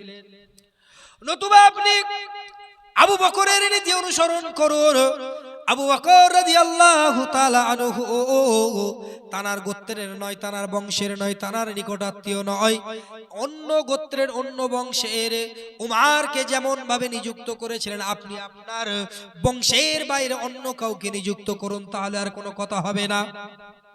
3 নম্বর প্রস্তাব হলো ওমরে ফারুক রাদিয়াল্লাহু তাআলা আনহু যেভাবে খলিফা নির্বাচন করেছিলেন, তানার ওফাতের পরে তিনি 6 জনকে, তানার ওফাতের আগে 6 জনকে নিযুক্ত করেছিলেন। তোমরা 6 জন মিলে সিদ্ধান্ত নেবে কে উপযুক্ত তাকে খলিফা করবে। আপনি এই নীতি অবলম্বন করুন, গণ্যমান্য ব্যক্তিদেরকে ডাকুন, তারা যাকে খলিফা বলে মেনে নেবে, মনোনীত করবে, সেটাই হবে আমাদের খলিফা। আমিরে মুআবিয়া রাদিয়াল্লাহু তাআলা আনহু বললেন, না, সিদ্ধান্ত নেওয়া হয়ে গেছে, আর সিদ্ধান্তের পরিবর্তন হবে না। এবারে তিনি চলে গেলেন আপনার কি নাম সিরিয়ার গভর্নর পদে, তিনি তার কাজ শুরু করে দিলেন। 680 খ্রিস্টাব্দে আমিরে মুআবিয়া রাদিয়াল্লাহু তাআলা আনহু তারা আর মউত হয়ে গেল। এবারে ইয়াজিদ ক্ষমতায় আসীন হয়ে গেল। আর এইদিকে কুফার মানুষেরা হযরত ইমাম হুসাইন রাদিয়াল্লাহু তাআলা আনহুকে পত্র পাঠাতে লাগলেন, না না না, আমরা ইয়াজিদকে খলিফা বলে মানি না, আপনি ইরাকের কুফায় চলে আসুন, আমরা আপনার হাতে বায়াত হব। ওই সময় আব্দুল্লাহ ইবনে আব্বাস, আব্দুল্লাহ ইবনে উমর, আব্দুল্লাহ ইবনে জুবাইর রাদিয়াল্লাহু তাআলা আনহুমা তারা ইমাম হুসাইন রাদিয়াল্লাহু তাআলা আনহুকে স্মরণ করিয়ে দিলেন, ও ইমাম হুসাইন, কুফার মানুষকে বিশ্বাস করবেন না, তারা আপনার পিতার সাথে প্রতারণা করেছে, আপনার ভাইকে চক্রান্ত করে হত্যা করেছে, আপনার সাথে মুনাফিকি বেঈমানি করবে না, তার কি গ্যারান্টি? ওই সময় দেখা গেল ইমাম হুসাইন রাদিয়াল্লাহু তাআলা আনহু তিনি খুব সুন্দর একটা উপায় কৌশল অবলম্বন করলেন। তিনি নিজে কুফায় না গিয়ে তার চাচাতো ভাই মুসলিম বিন আকিল রাদিয়াল্লাহু তাআলা আনহুকে ওই আপনার কিনা কুফার জমিনে পাঠিয়ে দিলেন। এ মুসলিম বিন আকিল, যদি কুফার মানুষ তোমার হাতে হাত দিয়ে বায়াত গ্রহণ করে, আমাকে চিঠি করবে, তারপরে আমি কুফায় যাব। কুফার মানুষকে আমার তো বিশ্বাস হয় না। মুসলমান আমার ভাইজানেরা, নওজোয়ান তরুণেরা, সোনার চাঁদ মানিকেরা, এইভাবে দেখা গেল ইমাম মুসলিম বিন আকিল যখন মুক্তার আস-সাকাফির ঘরে গিয়ে উঠলেন, হাজারে হাজারে মানুষ কাতার দিয়ে 4000 মানুষ তার হাতে বায়াত গ্রহণ করলেন। হযরতে মুসলিম বিন আকিল রাদিয়াল্লাহু তাআলা আনহু ইমাম হুসাইনকে চিঠি করে দিলেন, ভাই আপনি নিশ্চিন্তে চলে আসতে পারেন, আপনার কোনো ভয় নেই। 4000 মানুষ 1 সপ্তাহের মধ্যে আমার হাতে বায়াত গ্রহণ করেছে, বলুন সুবহানাল্লাহ। কিন্তু কুফার মানুষের রক্তে বেঈমানি লুকিয়ে ছিল। ইমাম হুসাইন রাদিয়াল্লাহু তাআলা আনহুকে চিঠি করে দেওয়ার পরে ইয়াজিদের কানে খবর চলে গেল, কুফার মানুষেরা ইমাম হুসাইনকে খলিফা বানানোর কাজে তোড়জোড় শুরু করে দিয়েছে। ওই সময় ইয়াজিদ দেখলো তার গদি টলমল। আপনার কিনা কুফার তৎকালীন গভর্নর নুমান বিন বাশির রাদিয়াল্লাহু তাআলা আনহুকে সরিয়ে আপনার কিনা বসরার যে দায়িত্বপ্রাপ্ত ছিল উবাইদুল্লাহ বিন জিয়াদ, তাকে আপনার কিনা কুফার গভর্নর নিয়োগ করে দিল। আর কড়া ভাষায় হুকুম জারি করলো, এ উবাইদুল্লাহ বিন জিয়াদ, যারা কিনা ইমাম মুসলিম বিন আকিলের হাতে বায়াত গ্রহণ করেছে, তাদেরকে কিনে নেওয়ার চেষ্টা করো, আর যদি তারা না বিকৃত হয় তাদেরকে প্রকাশ্য রাজপথে হত্যা করে ফেলো।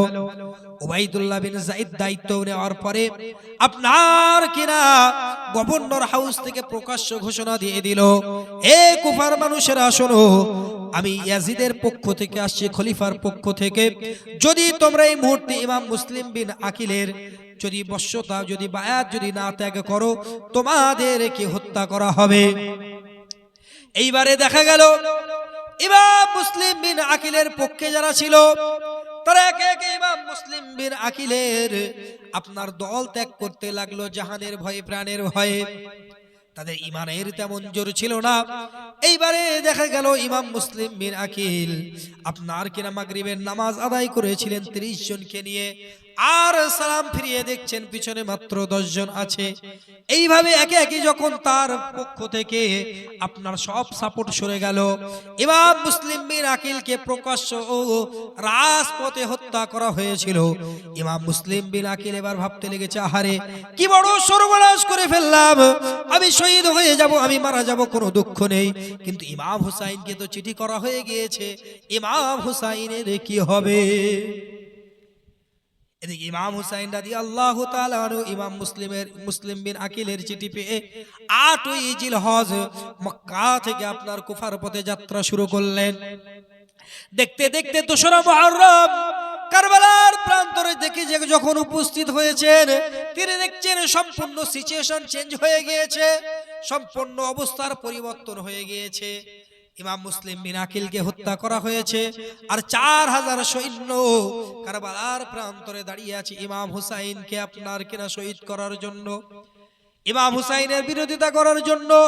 ইমাম হুসাইন রাদিয়াল্লাহু তাআলা আনহু বললেন, ও কুফাবাসী শোনো, আমি দায়িত্ব নিতে আসিনি, আমি ক্ষমতার লোভে আসিনি, তোমরাই আমাকে চিঠি করেছিলে, আমি এসেছিলাম, আমি কোনো যুদ্ধ করতে আসিনি। যদি আমার খেলাফতি তোমরা মেনে না নাও, তাহলে একটাবার আমাকে আবার মদিনায় ফিরে যেতে দাও। যদি মদিনায় ফিরে না যেতে দাও, কোন মুসলিম দেশে সীমান্তবর্তী এলাকায় আমাকে পাঠিয়ে দাও, আর সেটাও যদি না মনে হয়, আমাকে ইয়াজিদের সাথে একবার দেখা করতে দাও, আমি তার সাথে কথা বলি। উবাইদুল্লাহ বিন জিয়াদ বলল, হবে না, হয় ইয়াজিদের বশ্যতা বায়াত গ্রহণ করতে হবে, নতুবা আমাদের সাথে যুদ্ধ করতে হবে। ইমাম হুসাইন রাদিয়াল্লাহু তাআলা আনহু বললেন, না না, আমার নানাজান আমাকে শিক্ষা দেননি কখনো অন্যায়ের সাথে আপোষ করতে। আমি ইমাম হুসাইন রাদিয়াল্লাহু তাআলা আনহু, আমি অন্যায়ের সাথে আপোষ করতে পারবো না, আমি অন্যায়ের সাথে কখনোই সখ্যতা করব না, আপোষ করব না। আমি রাসূলুল্লাহর পথে হাঁটবো, আমি যুদ্ধ করব বটে, তবে ওই বেঈমান আপনার কিনা ইয়াজিদের বশ্যতা আমি স্বীকার করব না। একবার জোরে বলুন সুবহানাল্লাহ, সকলে একবার দুরূদ শরীফ পড়েন, আল্লাহুম্মা।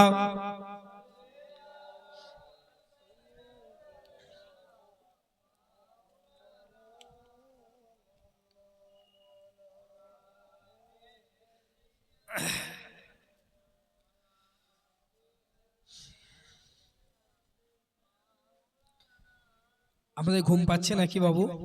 একটা দিন ইমাম হুসাইনের ভালোবাসায় আমরা একটু ত্যাগ করি না, একটা রাত নাই ঘুম হবে না। ইমাম হুসাইন রাদিয়াল্লাহু তাআলা আনহু কতদিন ঘুমাননি। তিনি কারবালার প্রান্তরে তাকে পানি বন্ধ করে দেওয়া হয়েছিল। আহারে, কারবালার কথা স্মরণ করলে বুকটা ফেটে যায়।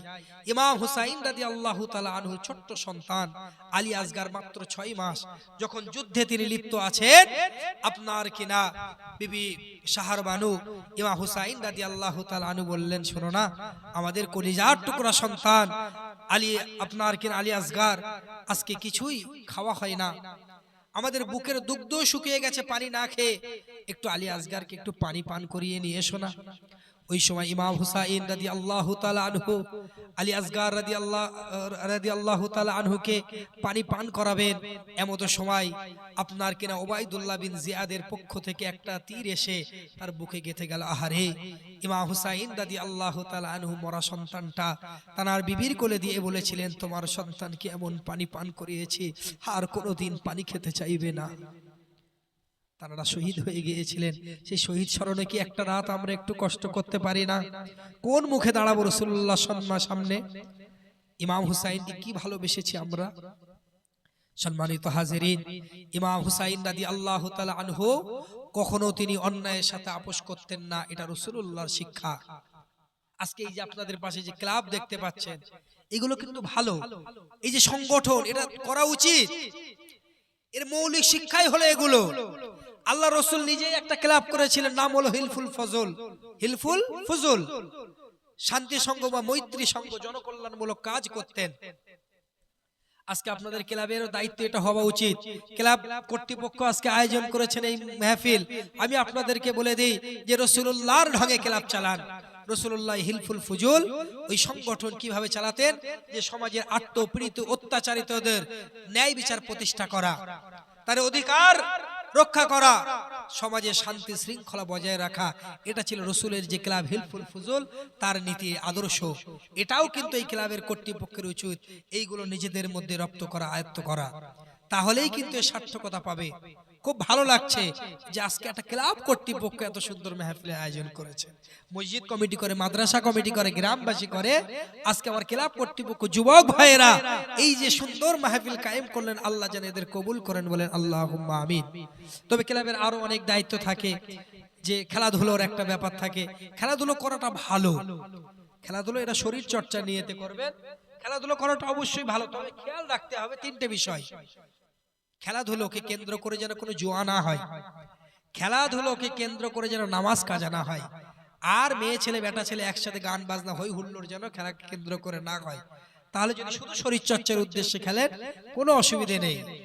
আপনাদের এখানে খুব সুন্দর ভাবে কথা হচ্ছিল কাজী ইউসুফ ভাইয়ের সাথে, বাবলু মাস্টার নাকি ডাকনাম, বলছিলেন যে আমরা একটা কোচিং ক্যাম্প খুলেছি, বাংলা পঙ্খ কোচিং ক্যাম্প, এগুলো ছেলে পেলেদের দেবেন, ওরা খেলাধুলো করুক, না হলে ওদের শারীরিক বিকাশ হবে না। আমি নিজেই একজন সাংবাদিক, আমি স্পোর্টস রিপোর্টার, আমি খেলার সাংবাদিক একজন, জি আমি অ্যারাবিক অনার্সের একজন ছাত্র, সুতরাং সব দিকেই কিন্তু আমাদেরকে এক্সপার্ট হতে হবে। ঘরের কোণে বসে থাকা জাতি মুসলিম নয় গো।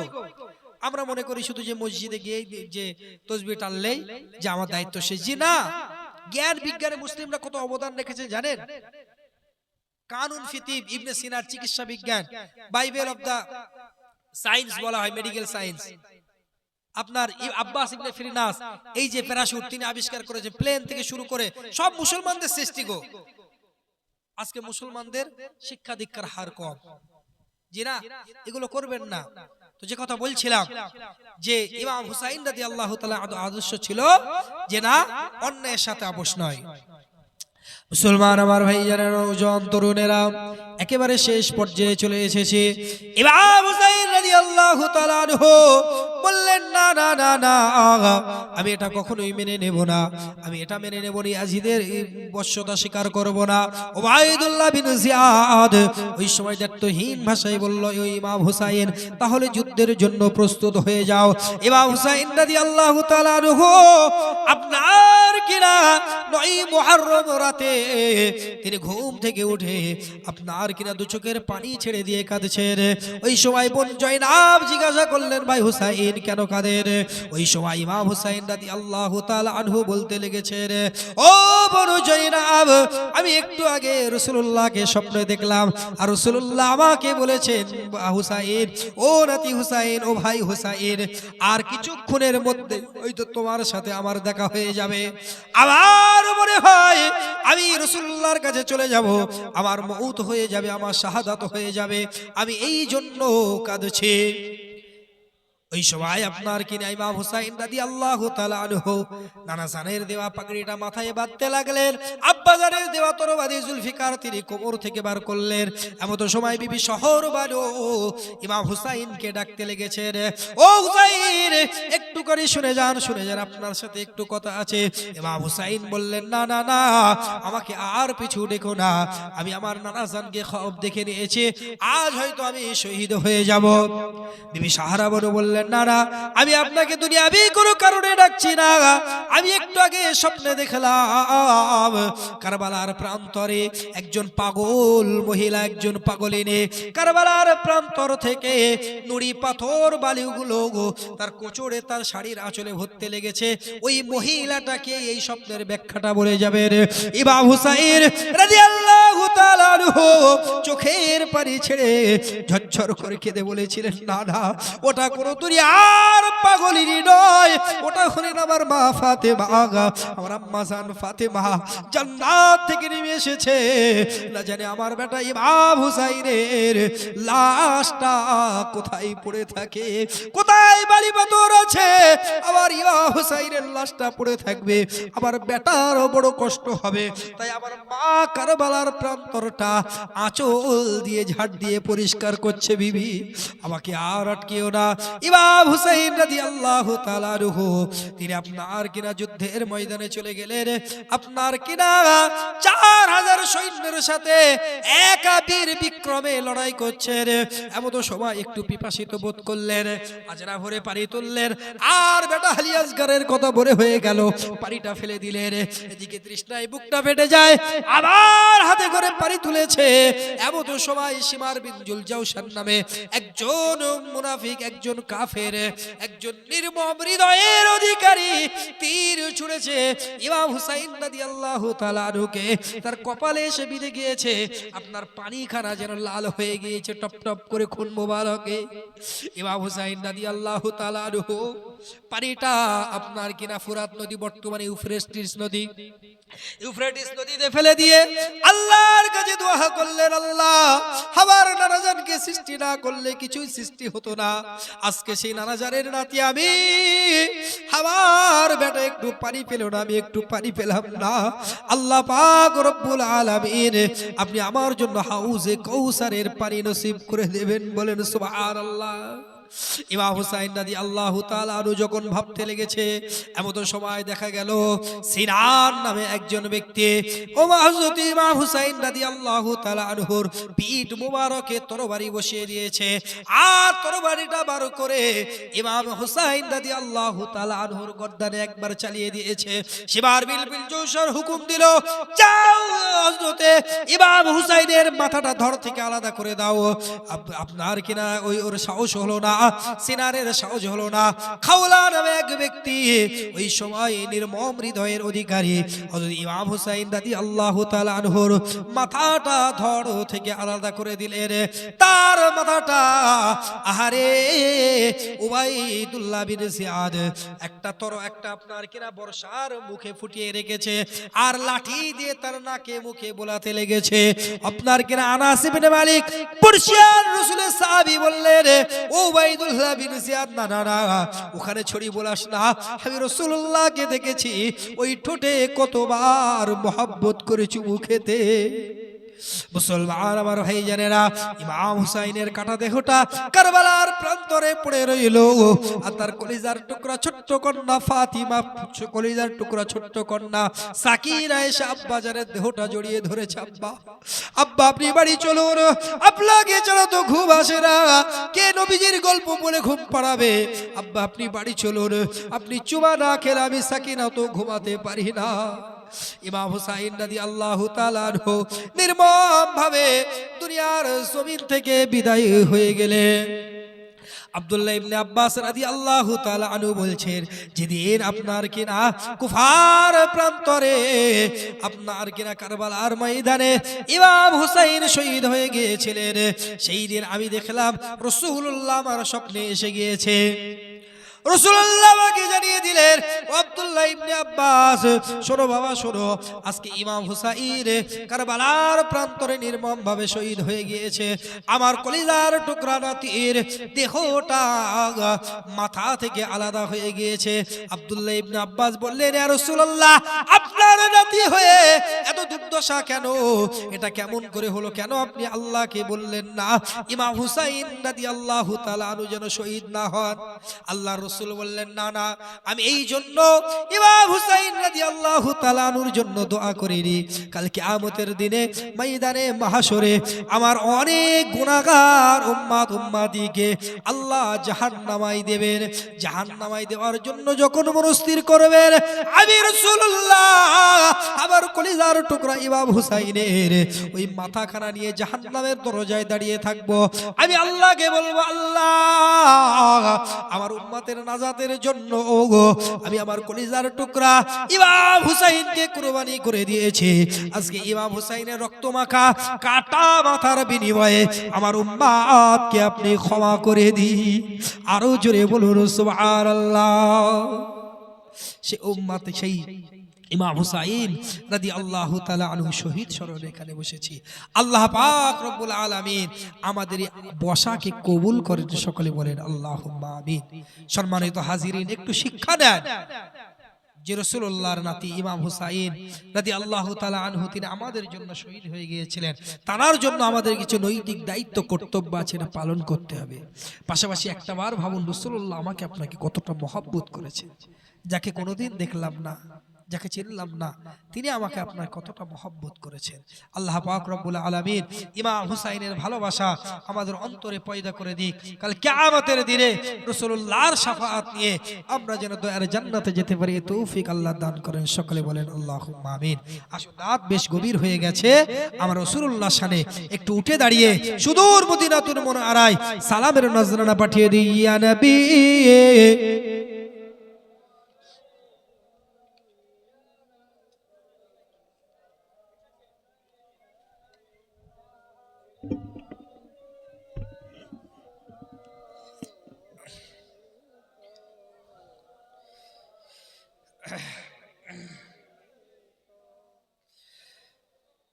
আপনি যে নূরের ও নবী, নিখিলের ধ্যানের ও ছবি, আপনি যে নূরের ও নবী, নিখিলের ধ্যানের ও ছবি, আপনি না এলে দুনিয়ায় আধারে ডুবি তো সবাই। ইয়া নবী ইয়া রাসূল ইয়া হাবিব সালাম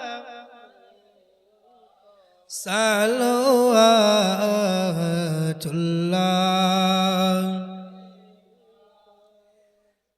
নবী না হয়ে দুনিয়ায় না হয়ে ফারিস্তা খোদার, নবী না হয়ে দুনিয়ায় না হয়ে ফারিস্তা খোদার হয়েছি উম্মাতি আপনার, তার তরে শুকর বেশুমার।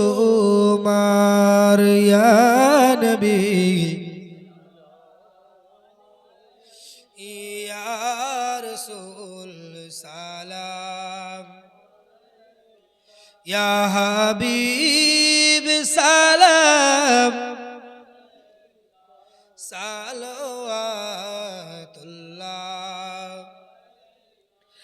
নবীজির আব্বা আব্দুল্লাহ, নবীজির আম্মা আমিনা, নবীজির নাতি দুজনা হাসান और हुसैन। या नबी सलाम, या रसूल सलाम, या हबीब सलाम সালাওয়াতুল্লাহ আলাইকা। সকলে বসেন। আসসালাতু ওয়াসসালামু